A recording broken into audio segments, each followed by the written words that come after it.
kind of world, where animals were replaced by machines.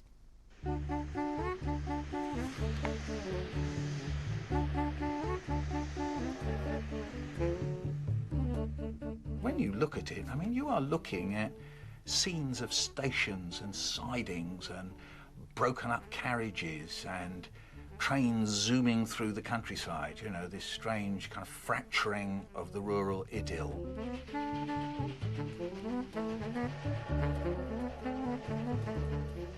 The first book in the Thomas the Tank Engine series came out in 1942 and was entitled The Three Railway Engines.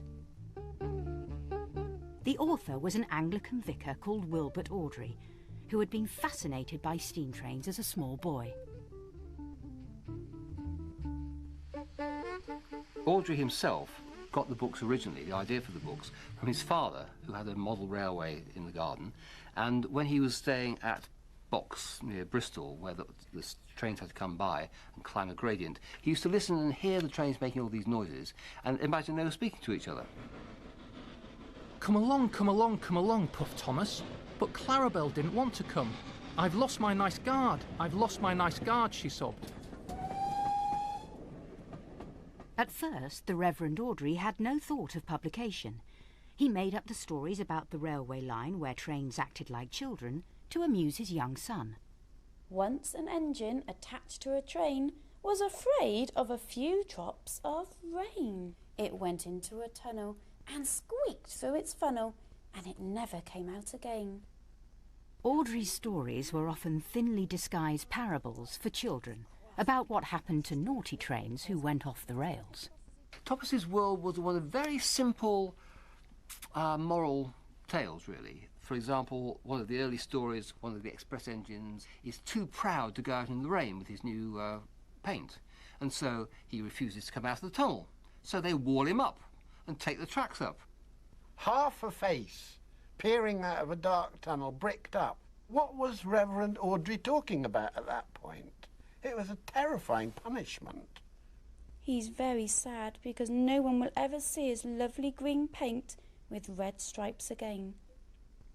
Do you think he deserved to get stuck in there?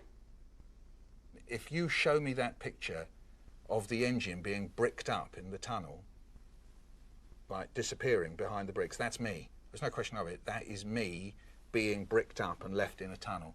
That's what fiction can do for you. I find them a bit weird myself. Everything about them, the detail in the trains and what have you, is really realistic. And then they've got these funny human faces painted on them. I find that really, really odd.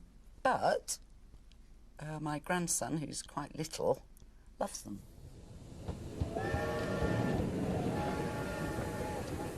Steam trains have long been shunted into the sidelines of history.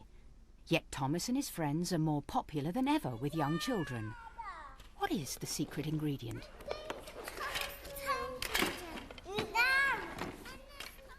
This, I truly believe, is the key to the success of Thomas the Tank Engine.